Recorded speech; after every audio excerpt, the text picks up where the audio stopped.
Well, Bruce Willis dropped in the other day. And now Bruce Willis. Bruce Willis. Oh, no. You are so cool. You know, you are really cool. Bruce Willis moved into a care home on August 15, 2025. His family spent $200,000 a year just to keep him safe. The man who once shouted over explosions in Die Hard can no longer speak. But that's not the worst part. Emma revealed something she kept hidden for years. She thought Bruce was just being distant. She had no idea his brain was slowly dying. The disease had been stealing him away long before anyone knew. What his family discovered will break your heart. Bruce Willis was born on March 19, 1955, in a small town in West Germany called Idar Oberstein. His father was an American soldier stationed there after the war, and his mother was a German woman from Kassel. From the very start, Bruce's world was split between two cultures. He lived on a military base surrounded by the ghosts of a recent war, caught between American discipline and German traditions. But when he was just 2 years old, everything changed. In 1957, his father left the army and the whole family moved across the ocean to New Jersey. Suddenly, Bruce was no longer the boy from Germany. He was just another kid in a rough American neighborhood, surrounded by factory workers and struggling families. His father worked with metal, and his mother took small jobs at banks. They didn't have much, and Bruce felt like he didn't fit in anywhere. As the 1960s rolled in, something started to trouble him deeply. Around age 6, Bruce developed a painful stutter. Words got stuck in his throat. He'd try to speak, and nothing would come out right.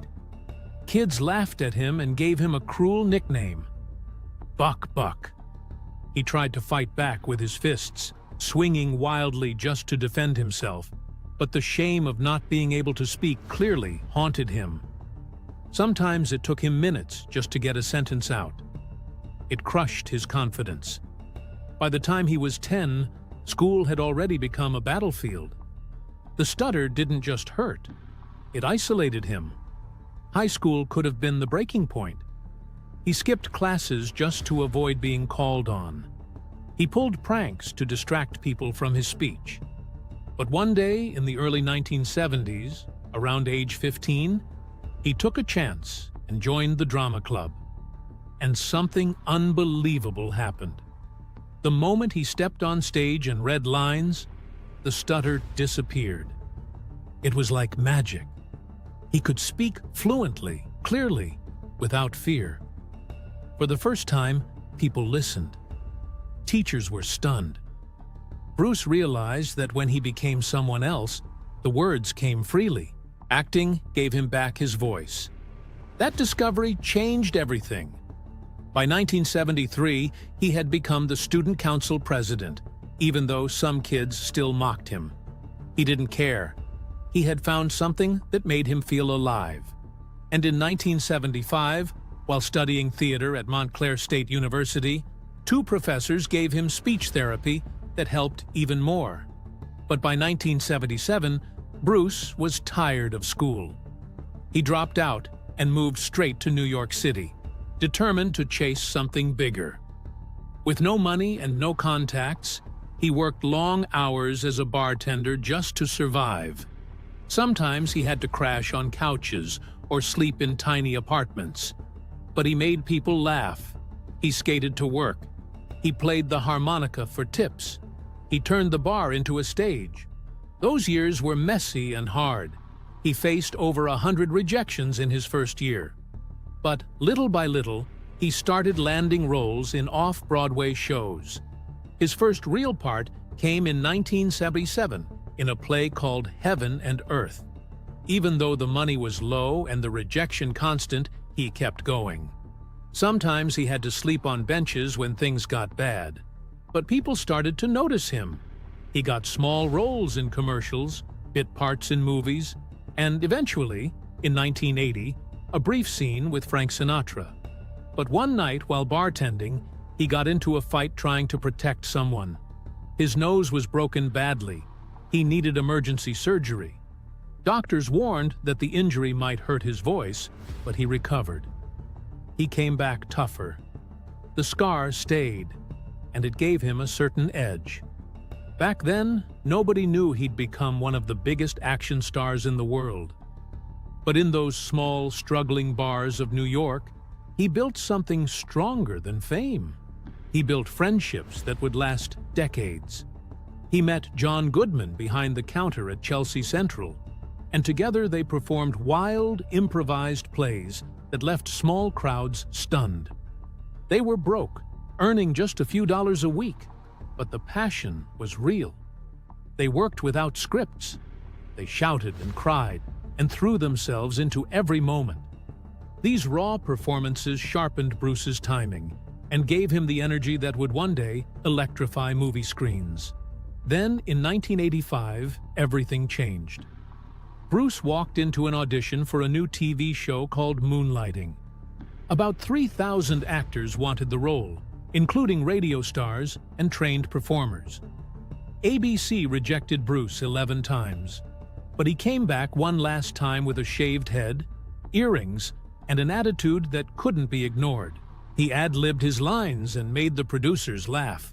Suddenly, the outsider with the stutter was the one they wanted.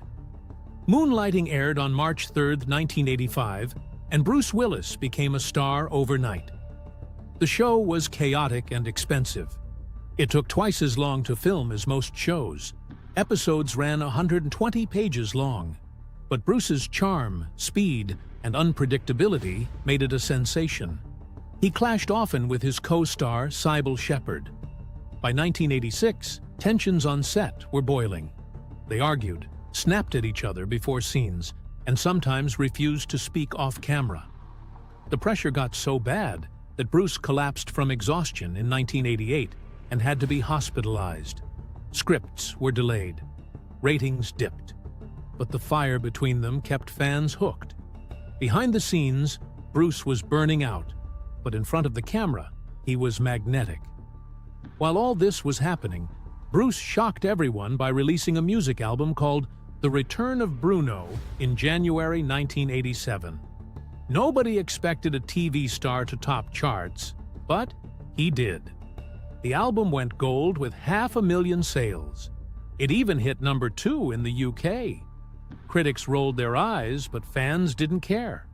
Bruce sang with soul legends and turned it into something unforgettable. It was strange, bold, and fun, just like him. But the grind was taking its toll. Filming Moonlighting episodes that cost over $1 million each, Bruce was pushed to the edge. His co-star's pregnancy in 1987 caused more delays, and a major writer's strike in 1988 nearly shut the show down for good. On May 14, 1989, the show finally ended. Bruce had given it everything. By then, his name was already echoing in Hollywood. His TV salary had skyrocketed to $50,000 per episode, a giant leap from the $1,500 gigs he had started with. At the time, Bruce Willis wasn't supposed to be the star. He was mostly known as the charming guy from Moonlighting, and no one expected him to land the lead role in a big action film. But in a strange twist, a script called Die Hard was making its way through Hollywood in the late 1980s. Big names like Arnold Schwarzenegger and Sylvester Stallone had already turned it down. Even Frank Sinatra was asked, since the story was technically a sequel to something he starred in decades earlier. He passed too. And then, out of nowhere, Bruce Willis got the offer. What shocked everyone wasn't just that he was chosen, but that the studio was willing to pay him $5 million. That was the kind of money reserved for superstars like Dustin Hoffman or Robert Redford. People in the industry thought the studio had lost their minds. Filming began in late 1987, and most of it was shot inside Fox Plaza in Los Angeles. By the time the movie was released on July 15, 1988, no one had any idea it would explode the way it did. It made over $140 million worldwide and turned Bruce Willis into a full-blown action hero. But there was a price. During one of the many explosive stunts, a loud detonation went off too close to him, causing permanent partial hearing loss in his left ear. He kept it quiet at the time, so production wouldn't be interrupted. But years later, it was revealed that the damage never fully healed, and it became part of the health issues that followed him into the 2000s. Still, that rough-edged, relatable energy he brought to John McClane changed everything. He didn't look like a superhero. He looked like a regular guy, caught in an impossible situation, and people loved him for it. Just a year later, Bruce did something no one expected. He signed on to voice a talking baby in a movie called Look Who's Talking. It sounded like a joke, but the surprise wasn't just the idea. It was what he earned. For just 4 days of voice work, he took home $10 million. The reason? A smart deal that gave him a share of the profits.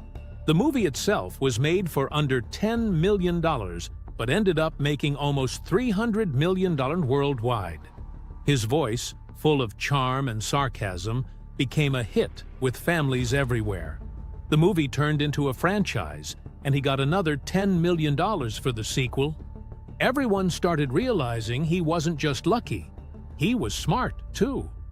Then he tried something totally different.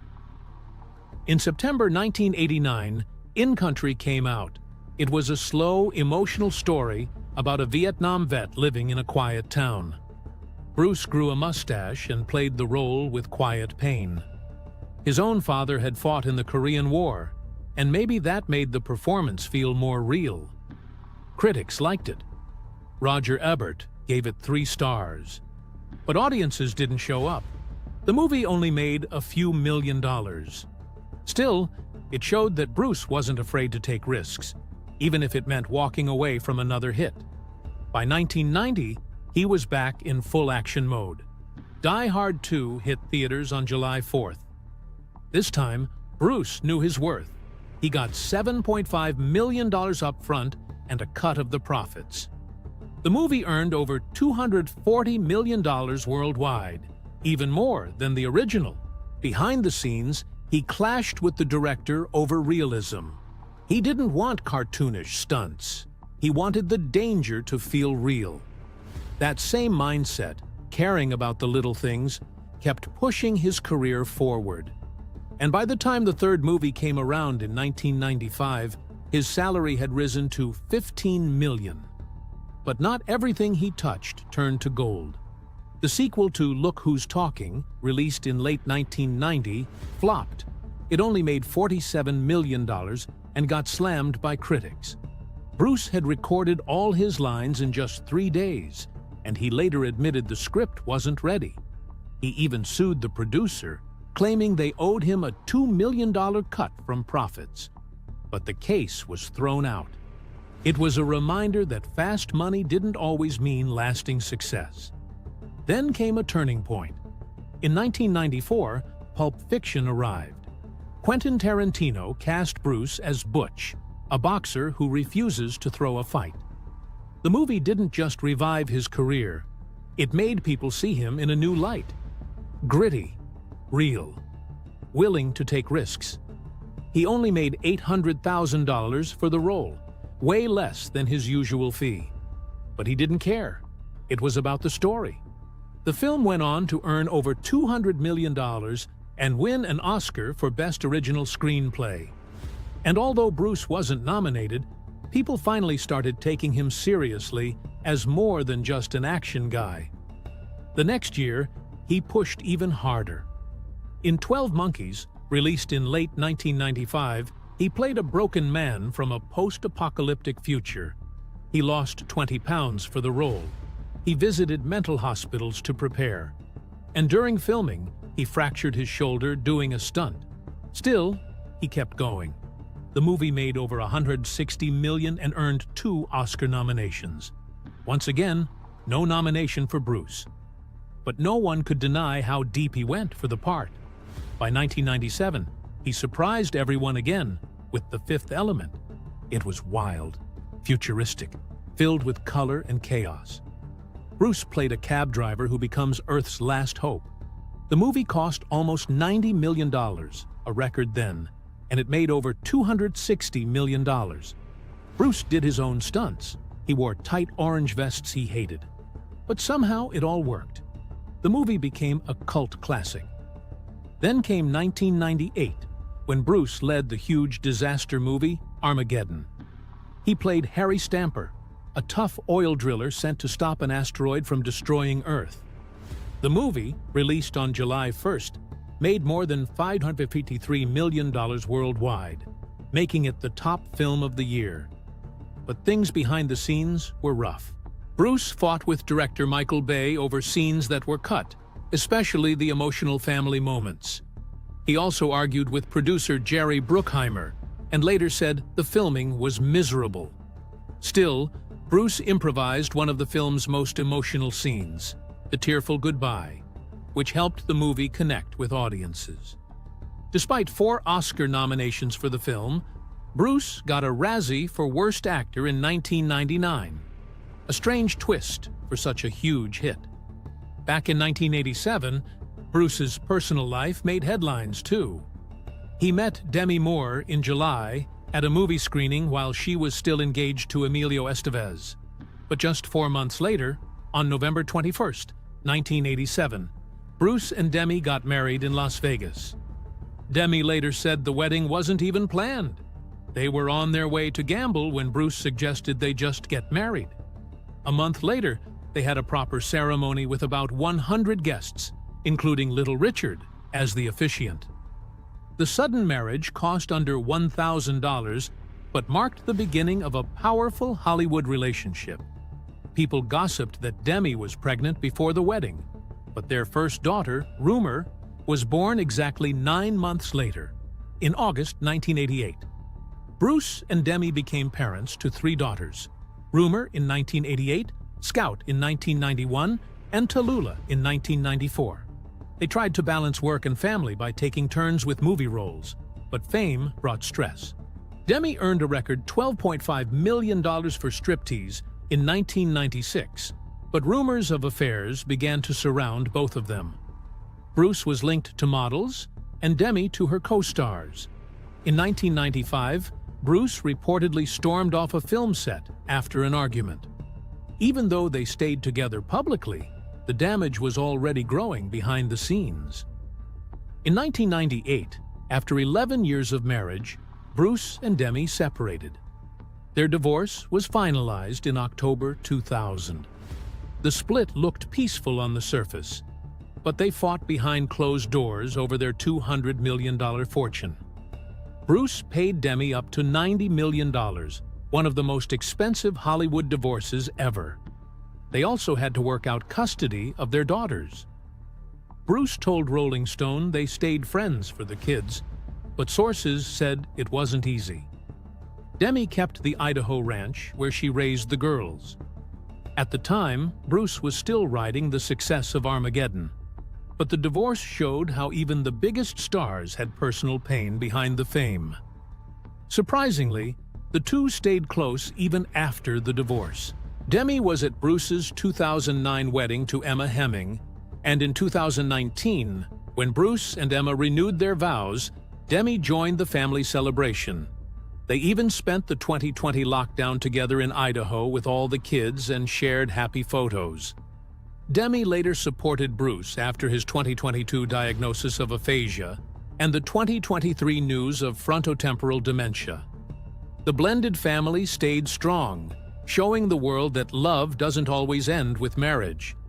One of the darkest moments in Bruce's past came in 1992, when a woman claimed he had fathered her child from a one-night stand in 1991. She took him to court, and a DNA test was done. The test cost around $5,000 back then, and proved Bruce wasn't the father. Still, the case hurt his public image. He was seen as a devoted dad, and this scandal didn't fit that image. Demi stood by him, but reports said it put a lot of pressure on their marriage. In 1999, Bruce starred in The Sixth Sense, a quiet thriller that took the world by surprise. He played a child psychologist named Malcolm Crowe and was paid $14 million. The story had a twist that no one saw coming. Crowe had been dead the whole time. The film made nearly $673 million worldwide and held the #1 spot for 5 weeks. It became the second biggest movie of 1999, just behind Star Wars, The Phantom Menace. Bruce didn't get an Oscar nomination, but the role gave his career a major boost. He kept the twist secret from almost everyone, and even improvised scenes to make his character feel more real. In 2000, Bruce teamed up again with director M. Night Shyamalan for Unbreakable. He played David Dunn, a man who survives a train crash and slowly realizes he might be a real-life superhero. The movie cost a shocking $75 million to make, much higher than expected, partly because Bruce earned around $20 million, and co-star Samuel L. Jackson got $10 million. Even though it made $248 million, the big budget caused tension with Disney. Some reshoots pushed costs even higher. Still, the movie gained a loyal fan base and later became part of a trilogy. But back then, the expensive gamble almost ended Shyamalan's career. Even before all the movie fame, Bruce had tried his hand at music. In 1987, he released an album called The Return of Bruno. He played a character named Bruno Radellini and sang covers of classic songs. One track, Respect Yourself, even hit #5 on the Billboard charts. In the UK, Under the Boardwalk reached #2. The album sold over 500,000 copies and earned gold status. But critics hated it. Rolling Stone called it tone deaf, and people mocked it so much that Bruce stopped singing professionally by 1989. Despite that, he performed live at big events like Farm Aid, but the criticism left a mark on him emotionally. In 2001, Bruce was back in the news again, this time because of rumors during the filming of Bandits. He starred alongside Billy Bob Thornton and Cate Blanchett, and tabloids claimed Bruce and Cate were having an affair. The gossip only got worse when Ashton Kutcher, who was dating another actress on set, got suspicious. Demi Moore later wrote about all this in her 2019 memoir. Though Blanchett later called it all a lie, the drama almost ruined the movie's promotion. Bandits earned only $67 million, failing to cover its $75 million budget. The next year, in 2002, Bruce faced a major flop with Heart's War. He played a colonel in a World War II prison camp. The movie cost $70 million, but only made $32 million worldwide. MGM lost over $50 million, and their stock dropped. Bruce had been paid $15 million for the role, but he later admitted the experience made him question his career. He went into therapy and took a break from big movies. In 2007, Bruce Willis brought John McClane back to life in Live Free or Die Hard. This time, he was up against cyber terrorists, and despite the switch to a PG-13 rating, the movie exploded at the box office with $383 million worldwide. But behind the scenes, things weren't so smooth. During a high-speed chase, a stunt went wrong, and Willis hit his head hard enough to get a concussion. It wasn't his first brush with danger on set, either. Back in the original Die Hard, he'd nearly been killed by one of the explosions and lost hearing in his left ear from the gunfire. Even during intense scenes, co-star Justin Long kept things light by pulling pranks, like sneaking oatmeal onto Willis's seat. Directed by Len Wiseman, the film pulled in over $134 million just in the U.S. Just a year earlier, in 2006, Willis made a surprising shift.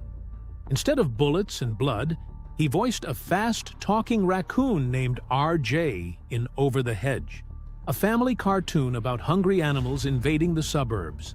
It was totally unexpected, but he pulled it off so well that the movie made $339 million worldwide. He reportedly earned $5 million just for lending his voice. Released on May 19th, it turned out to be a fun hit. with co-stars like Gary Shandling and Wanda Sykes bringing the Forrest Gang to life. Bruce made RJ sly and hilarious, a raccoon tricking his friends into helping him repay a debt to a bear. It was one of the rare times fans got to hear him in a kids' film, showing a different side of him at the height of his career. Then in 2010, he played Frank Moses, a retired CIA agent, in Red. It was a funny, high-octane movie that ended up making nearly $200 million worldwide. The cast was packed with legends: Morgan Freeman, John Malkovich, Helen Mirren, and their chemistry was electric. But behind the scenes, it wasn't all laughs. Willis was exhausted, and his mood swings on set reportedly led to some tense moments with the crew. Even so, critics loved the film. A sequel in 2013 added another $148 million, though many felt it didn't quite capture the same magic. Despite that, Red reminded everyone why Willis was still an action heavyweight, even if the years were beginning to show. That same year, he appeared briefly in The Expendables, sharing the screen with Stallone and Schwarzenegger. It was a dream team for action fans, but by 2013, drama hit. Willis was offered $3 million for 4 days of work on Expendables 3, but demanded $4 million. Stallone didn't take it lightly. He publicly called him greedy and lazy. Within 72 hours, Harrison Ford was cast to replace him. The fallout made headlines. Still, the original film had made $274 million back in 2010, and even though Willis's role was small, it was unforgettable. Ironically, his other 2013 film Red 2 made $80 million, showing that the so-called greed might have just been negotiation. But the damage was done. By 2015, things had changed. Willis was appearing in a flood of low-budget, straight-to-video action movies. One of them was Vice, where he played the owner of a resort filled with lifelike androids. It tried to be futuristic, like Blade Runner, but critics hated it. Released in January, it barely made a ripple, and reviewers slammed it for being dull and lazy.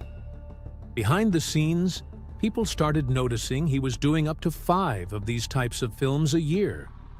The performances felt hollow. His spark was fading. And when his family revealed in 2022 that he had been struggling with aphasia, a brain condition affecting language, it made sense. These roles weren't passion projects. They were signals. Something was wrong. But outside the movies, life had its own twists. In 2009, he surprised everyone by marrying British model Emma Hemming.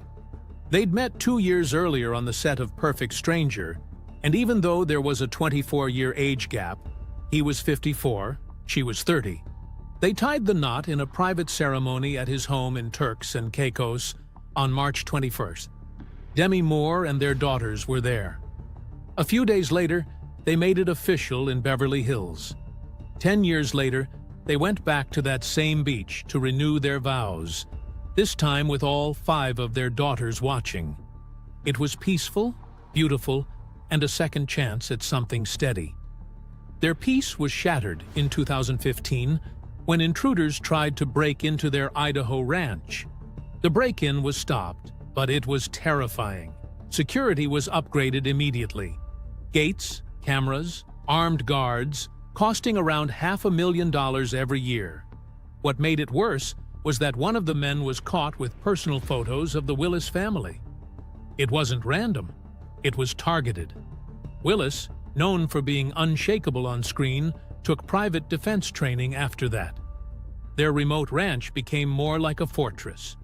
Fame, it seemed, came with a price. The darker parts of his life didn't end there. Back in 1989, while riding high on moonlighting, Willis was arrested at his Hollywood Hills home.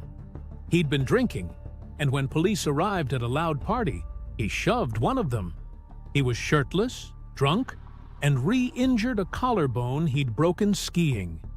Charges were dropped after community service, but it was a wake-up call. Years later, in his 2018 memoir, he opened up about his battles with alcohol, revealing blackouts and bar fights. He credited Alcoholics Anonymous with turning his life around. What shocked fans was how hidden it had all been behind his cool, confident screen presence. Then in 2020, during the COVID lockdowns, Bruce did something nobody saw coming. He quarantined with Demi Moore and their 3 adult daughters at her home in Idaho. Emma stayed back in LA with their younger girls after a park accident left little Evelyn with a foot injury. For weeks, Bruce and his ex-wife lived together again, playing games, wearing matching pajamas, posting family photos. It felt surreal. The world was on edge, yet here they were, showing that love doesn't always end with divorce. Even Emma left sweet comments on their photos. When Bruce finally returned home, it had already become one of the most viral moments of the pandemic. In March 2022, everything changed. His family released a statement saying Bruce had been diagnosed with aphasia, and he was stepping away from acting immediately. He was 67. The news hit hard. Suddenly, all those strange performances in recent films made sense. He'd been struggling with speech, sometimes relying on earpieces or even body doubles. Some directors had to shoot around his confusion. For an actor who had once commanded the screen with just a look, it was heartbreaking. By February 2023, things got worse. Doctors confirmed it had progressed into frontotemporal dementia, a rare, incurable disease that slowly strips away personality, language, and mobility. Emma later said she thought he had just become distant. But it wasn't him. It was the disease. His once lively charm began to fade. His movements slowed. He barely spoke. On August 15, 2025, Bruce moved into a special care home, not far from his family, but no longer in their main house. Emma called it the hardest decision of her life. Their daughters, Mabel and Evelyn, were just 13 and 11. Keeping them from witnessing the worst of it became her priority. The new home had 24/7 staff and cost more than $200,000 a year. Still, the family visited often, sharing meals and laughter when they could. But Emma admitted it felt like their world had shattered. By mid-2025, Bruce could no longer speak. The man who once shouted lines over explosions in Die Hard now communicated with gestures and rare expressions. And yet, sometimes, just sometimes, he would laugh. That same booming, unmistakable laugh. Or he would hear a song from his 1987 album, The Return of Bruno, and something would light up in his eyes. Those moments, just a few each week, were priceless. But they were also a reminder. One of Hollywood's greatest voices had gone quiet.